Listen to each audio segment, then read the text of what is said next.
I'm Catherine Laurence. You might remember me from the science fiction show as the voice of an alien searching the Highlands of Scotland for well-muscled hitchhiking men to kidnap for her factory farm.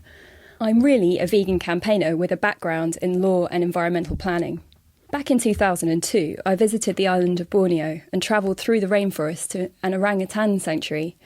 Back then, the island was mostly forest, but since, the world's consumption of palm oil has doubled, often at the expense of the habitats of animals such as these iconic primates.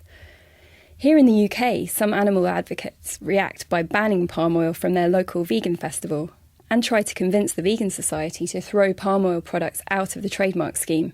I wanted to disentangle all the issues. And like you, I know where to go to do this.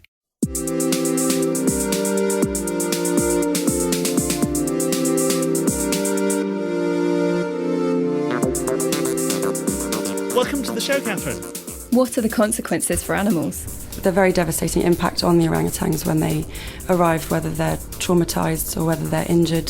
Why is it so ubiquitous? From cooking oil to shampoo to vegan margarine. Probably 1,000 derivatives in 60-70% of products in the supermarket. We will talk to expert ecologists, a primatologist, a vegan baker, the boss of the Roundtable on sustainable palm oil, and an Indonesian vegan punk rocker who resettles orangutans. This is Ian McDonald and Catherine Laurence, getting to the bottom of whether palm oil is really the vegan option.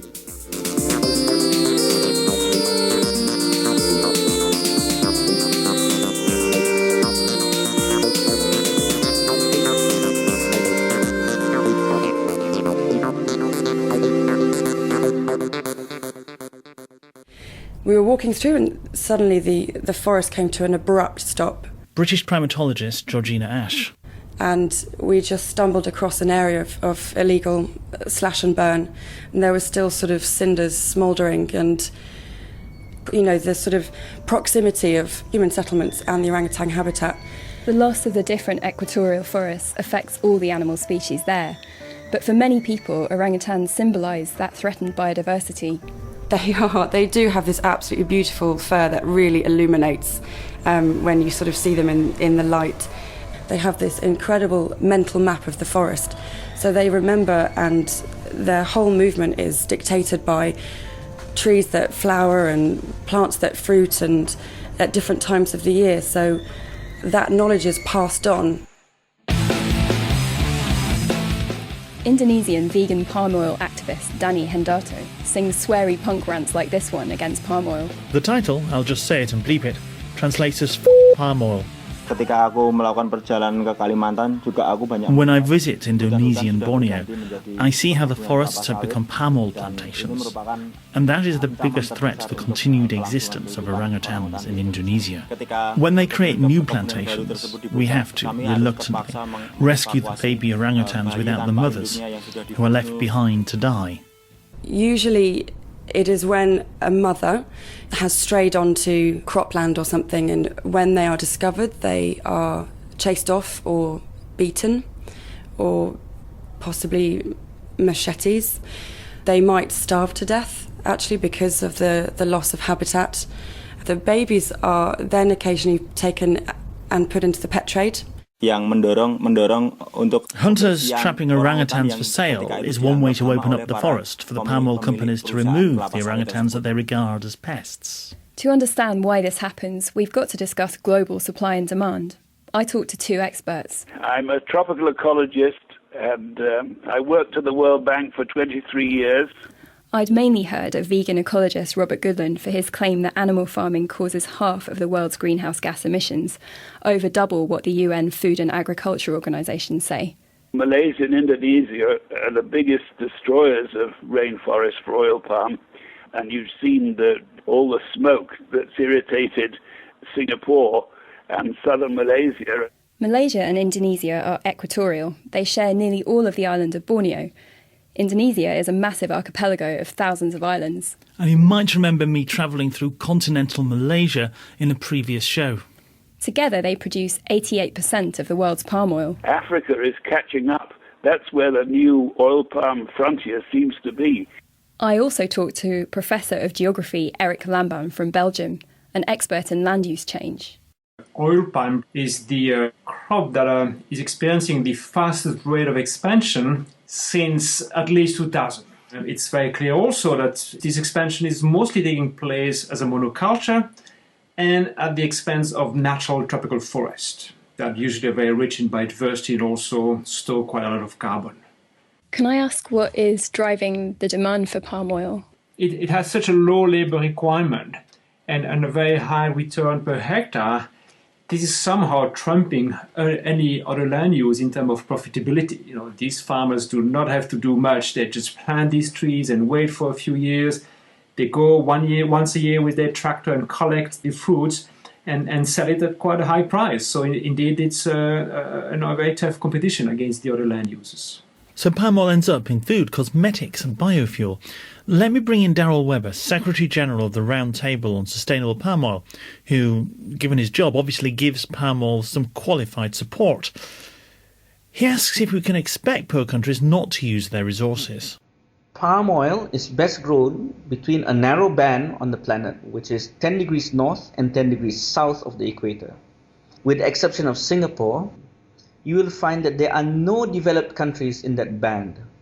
Palm oil probably is the most labor-intensive crop compared to any other vegetable oil crop. For example, in soy, you can manage on your own like 100 hectares. Whereas in palm oil, you need 1 person to every 5 hectares. Campaigner Daniek Hendarto disagrees. Dan 70% perusahaan kelapa sawit yang beroperasi di Kalimantan adalah 70% of the palm oil companies in Indonesia and Borneo are dominated by foreigners. The citizens can hardly enjoy the natural resources now. When I was in Kalimantan, I talked to one of the villagers. He said he was more prosperous before the palm oil companies came. He used to be able to meet his daily needs from the forest. He made money from selling rubber, rattan crafts and other natural resources.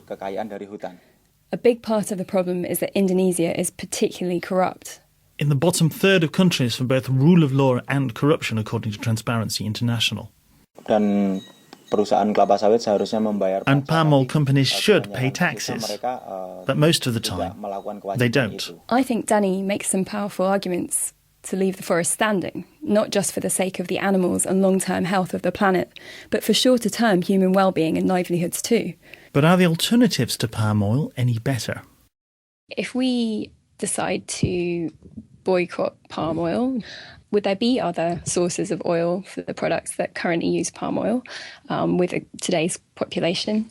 The land footprint per unit of production of palm oil is much lower than for any other vegetable oil crops. And if we think in terms of the oil yield, in the case of palm oil, it's about 8 to 9-fold higher than that of any other temperate oilseed crops. If you think by banning palm oil avoids a hectare of rainforest deforestation in, say, Southeast Asia, think again, because you're going to lose maybe 4 to 10 hectares in the Cerrado in Brazil for soy. The demand for soy is driven primarily by the demand for livestock who eat most of it. Whereas the demand for palm oil is driven largely by the demand for vegetable oil, which obviously is why the vegan option is doing an episode on palm oil and not an episode on soy. If there is 1 ton of oil missing in the global equation of vegetable oils, it has to be replaced by some other oil. And the only oil that can probably replace that missing 1 ton, because of the current huge volumes of oil that we have, is soy. So one could easily argue that consuming a lot of palm oil, in fact, is sparing land for nature. But not really. So because it's so cheap, it's creating more demand. And a lot of our goods and processed foods and even soaps and shampoos incorporate palm oil now because it's such a cheap commodity. So if we would boycott palm oil, it would be wrong to assume that 100% of the demand would shift to some other vegetable oils. If it would be the case, most probably the overall global scale impact would be worse. Rainforest destruction also releases large quantities of greenhouse gases. As Robert Goodland sums up, but palm oil is only cheaper because social and environmental costs are externalized. We still pay those costs while the oil palm producer doesn't. everyone concerned with climate change especially, and also extinction of biodiversity, ethics, social injustice, pollution, will avoid any oil palm-related foods and products. What does everyone else think? Listener Tanya Siton, who presents the food politics podcast Progressive Kitsch, commented on the veganoption.org to say that she doesn't diss palm oil to newbies, writing, quote, "I don't think it's technically not vegan, but it seems to do a lot of harm in the world, and I don't need it, so I don't eat it." I also tried to find out what other vegans thought at VegFest UK in Bristol, starting with Kerry McCarthy, a local member of the Parliament who has been on this show a couple of times before. It's one of those debates where it took quite a long time for people to realise that this was actually a threat. At one point it was seen as a healthy alternative to other products. So I think it's important now that you've got products that are marked as orangutan friendly, or you can buy products that don't have palm oil in. The impact on the rainforest essentially. Yeah, very much against it. I've been in Borneo and had to drive 100 miles through a palm oil plantation. It's just palm oil as far as you can see. Palm oil is pretty decent. We're actually selling palm oil soaps now at the moment as well. There's a major concern over the impact of the palm oil or habitat for endangered species. Well, I don't know enough information about that, to be totally honest, but if there is, that's certainly something we'd look into. It's in hundreds of veggie products. It's really hard to get products without it. It's in pretty much everything. And I go out my way to try and avoid it the best I can. And then I find myself eating certain products, and I look at the ingredients and there's palm oil in it. It's just another handy product. And recently, having chatted with some of my vegan friends, we're discussing that actually palm oil is not vegan. Despite the fact it doesn't come from an animal, it's very destructive and damaging. I think it's difficult because obviously it's brilliant that they're technically vegan, but I don't see that the vegan society should be supporting something like that. In other news, I'm a guest at VegFest UK London in October, where the Vegan Option panel will be finding some funny answers to those annoying questions vegans seem to get asked. If you're in London on October the 5th, please come. There was some mention there of the UK Vegan Society trademark, the UK's main vegan label. In 2011, palm oil activists called a vote on banning palm oil products from carrying that trademark.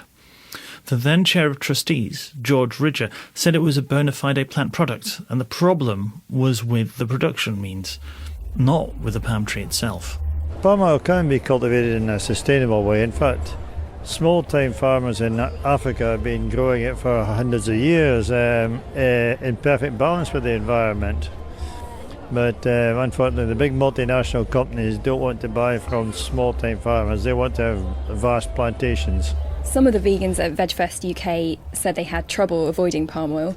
VegFest UK has quite a lot of vegan junk food and animal product analogues, and quite a few stallholders told me they used it. Now, if you need saturated fat, like for a vegan margarine, palm oil is one of the few plant sources. I'm not a junk food fan like Ian. Excuse me?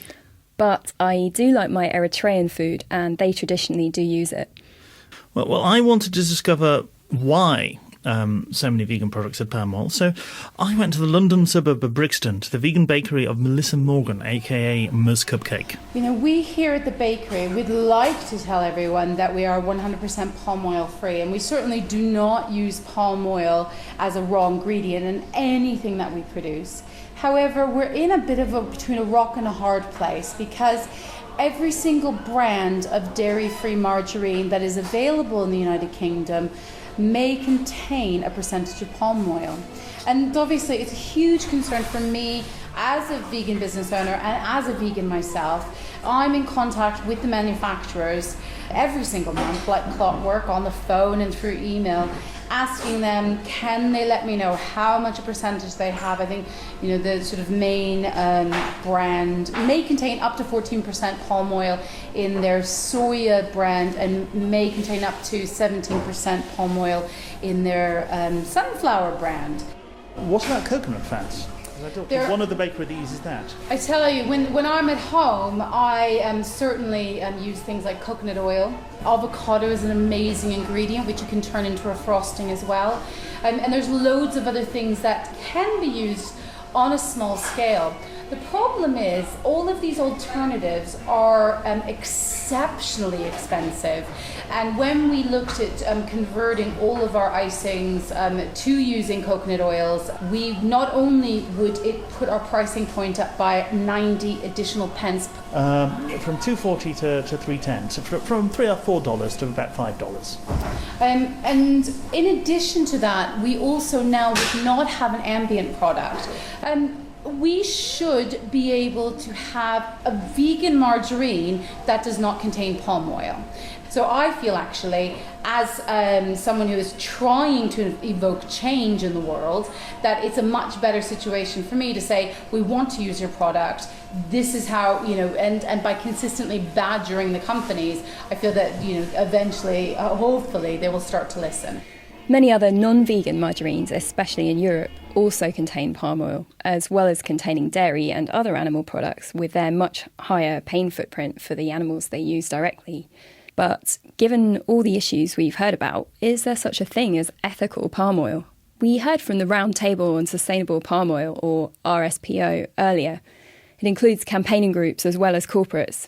Secretary-General Daryl Webber himself is originally from the conservation group WWF. Ms Cupcake's main margarine supplier, Pure, are part of Kerry Foods, or RSPO members, and they told us they only buy from RSPO suppliers, that their membership obliges them to report where they are on their path to only getting certified sustainable palm oil. So what did they report? Like too many RSPO members, they didn't bother to do their paperwork last year. Did they bother the year before? 2010-11, they did. 1 or 2% of Kerry's palm oil was certified sustainable. Unfortunately, that compares to roughly 10% of that year's global palm oil production. They did promise to do their 2012-13 paperwork by the September deadline, so I'll check and update the veganoption.org. In the USA, leading brand Earth Balance get their organic palm oil from Brazil, and the rest from RSPO members in mainland Malaysia, where there are no orangutans. If I was in the US, I think I'd want more information about what their suppliers were doing there. Daniek Hendarto doesn't trust RSPO members at all. He says it's a joke to them. A few of the worst offenders have been forced out of the RSPO, but the worry is that just leaves them free to wreak havoc. By contrast, if you're in the RSPO, like Kerry Foods, you are expected to move towards CSPO. Certified Sustainable Palm Oil. Traceable all the way back through the supply chain to a plantation that abides by RSPO rules. Rules that include the informed consent of the local human population and protection for wildlife. But that CSPO seems hard to get hold of. The RSPO's Daryl Webber again. So what I'm saying is the certified sustainable palm oil is still a niche product right now. It's still 15% of the global production of palm oil. And in fact, you can get it, but there's some logistical hurdles. So you need really forward planning. For example, in the Netherlands and Belgium and now France and Germany, the industry got together and tried to collaborate and understand just where the hurdles are, signaling in advance the demand so that the producers can understand where and when you need this product. This pressure has been on large manufacturers like, say, Earth Balance for a number of years. At what point would you say, actually, it's the particularly in large markets like the United States, it's actually the manufacturer's fault, they should have been able to sort it out by now? I don't know how to apportion the blame, and this is why. You see, there is one simple way to support certified sustainable palm oil today. Well, just a little bit of backtrack. I don't know if you know, only 50% of all our certified sustainable palm oil is absorbed in the market today. Only 50%. But there are certainly manufacturers who say, we want to buy it, but we haven't managed to get hold of it. You know, those who say they can't get hold of it say it because for a variety of reasons. And one of the common reasons is logistics, pushing it through the supply chain. Now, one easy way to bypass this is something that people have made into a controversy, which is the green palm certificates. Green palm certificates. Green palm, which Earth Balance also use, is meant to be a bit like carbon credits. If the supply chain isn't there, a producer of CSPO can put the palm oil into the conventional supply chain, but get a certificate for its sustainability that can be sold separately. You need to break that logistical bottleneck And one way to do it is to ensure there's enough supply so that you can easily pick up the phone and actually bring in physical certified sustainable palm oil. Is that really the bottleneck when the members of the RSPO who are trading in palm oil actually buy very little, even members who are both traders and producers? And what they are saying is they will respond based on demand. Green palm has come in for heavy criticism because you can't trace it back through the supply chain. But this isn't the only source of controversy surrounding the RSPO. We don't have time to go through a list, but obviously Sawit Watch has so little confidence in the RSPO process around local consultation that they stood down from the executive board. It's not difficult to find examples of RSPO producer members who are driving deforestation. And the World Wildlife Fund is sufficiently disappointed with the new CSPO rules that came in this year that it's trying to push for a kind of CSPO plus within the RSPO's own processes. Can consumers really trust certified sustainable palm oil? There's absolutely no use of us having this platinum standard certified sustainable palm oil if there's no one who's going to produce it or buy it. I asked Eric Lambin what he thought of certified sustainable palm oil. We can raise some questions on that certificate, but it's a starting point. We were never designed to be a niche product, CSPO. We wanted to transform markets. And consensus in the RSPO means everybody in the room had to agree on every single policy that came out, every single guidance, every single standard. So we achieved consensus, and that alone is a victory. Because in the past, these 7 stakeholders would never sit together in a room. The standards still have to be improved, and the auditing has to be improved, but at least it's a starting point. I mean, some have argued that it's sort of, the standards are so low and there's such minimal uptake that it isn't making a difference. At least there's a process that has brought together the key producers, retailers, consumers, NGOs, and they are on board, they are around the table, they're exchanging ideas and standards. There's some institutional framework. Of course, among all the community roundtables, this is certainly the one on palm oil is certainly not the one with the most stringent standards. And of course, it went through its childhood crisis, and it's very hard to get it right, at the first shot. So we should accept some imperfections at the start. And obviously, there were a lot of that, where some major agribusiness, corporation declared that they would only source from certified plantations, but then they've muddied very much the supply chains. They've created these very, very complex supply chains where they buy from one intermediary that itself is providing himself from elsewhere. And just by multiplying the actors, the traceability of this palm oil became very, very difficult to verify. So I think the NGO world has been very attentive of that, and these companies have been sanctioned. And their stakes, these big brands have a huge stake in that. They don't want the image to be too much tainted by such practice. And I think we're moving to something that's a bit more traceable, a bit more transparent, and more reliable as a system. If you ask a CEO who's a certified member of the RSPO, what's topmost on his mind when he gets a new concession area? And the concession area is the government saying you can cut down some primary rainforest. Or whatever. He would first say, and this is a definite departure from the past, where can I find people, experts, to do due diligence on the area that I found in terms of biodiversity values, in terms of conservation values, in terms of local community values. Whereas the past, the CEO of that company would be thinking about how many bulldozers can I get there, and who's going to operate those bulldozers. There have been incidents where they said, it's not high conservation value, it's degraded rainforest, and there've been orangutans there. Absolutely, and that's why, although we have a system, we also have an avenue for recourse. But of course, it's still only a few years there, so I think we need to continue to put the pressure on the sector to improve the sustainable sourcing. Let me take an example. The complaint against IOI over knocking down somebody's rainforest without full consultation with the local people beforehand. It's been put into mediation, and that has gone on for years. There is a saying, justice delayed is justice denied. And absolutely. While this process is going on, IOI can't certify that plantation, but they can certify all their others. That suspension has been lifted. And it's down to mediation between the people with the money and the power, the people without the money and the power. It's not remotely comparable to a justice process. If anything, it's, better than nothing, but it's massively biased in favour of the producers. Interesting you should say that.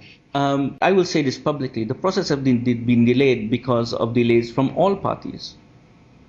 So let's not put entirely the blame on the producers. What makes us think that the local community can all achieve unity and all agree on the same issue? But it's also good to think about this, Ian. Without this, the complainants had nowhere to go.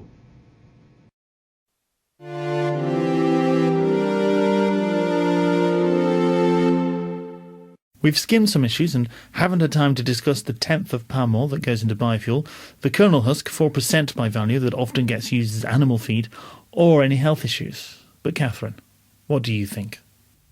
I think Eric said it best. It's up to each consumer to try to restrict the demand of these products. But some demand will remain unavoidable, of course, and that's where we need to be very much preoccupied on how sustainably these things have been produced. But just as a second priority, the first one being still controlling consumption. As individuals, I think we can avoid or at least reduce our palm oil quite easily. For us vegans, it will be much better when we switch from using palm oil, which we've come to see as one of our staples, to something that is more environmentally friendly and animal cruelty-free. It's just a case of doing some research. Lots of groups are producing palm oil-free lists, and we'll put links to those at theveganoption.org. Even if we're avoiding it ourselves, we can still go further and keep the pressure on companies to move away from palm oil, or at least onto CSPO. And to fill in their RSPO paperwork. At the start, we asked if palm oil is vegan. It would only take a few square metres of yards to supply someone with palm oil for life, compared to the ongoing suffering of food animals.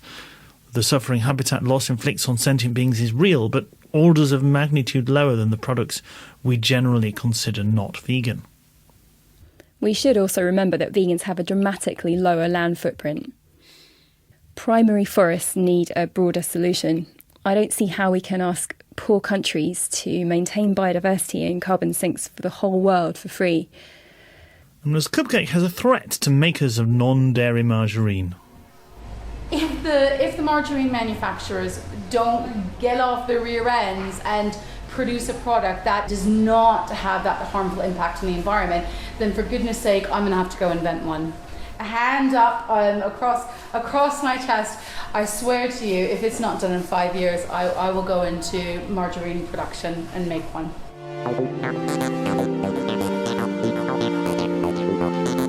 Thank you to guests, to Whisper for setting up the interview with Georgina Ash, who is their picture editor, to Fian Kerunisa at Orang Utan Protection for managing and interpreting the interview with Dani, to Fina Alatas for translation, to Rob Masters and Dani's band Miskin Porno for the music. And to you for listening. If you've enjoyed this show, there are over a dozen to download and listen to for free at theveganoption.org. Please keep in touch at veganoption on Twitter and facebook.com/veganoption. Now I've been a guest co-host, I know just how much research, fact-checking and contributor hunting goes into the Vegan Option. And I do think that many more people would enjoy the show if they knew about it. So please do spare a minute to spread the word. Positive reviews on iTunes are particularly helpful. And if you happen to be in London, England on October the 5th, please come to the Vegan Option panels at VegFest UK, including finding some funny answers to those questions vegans always get asked.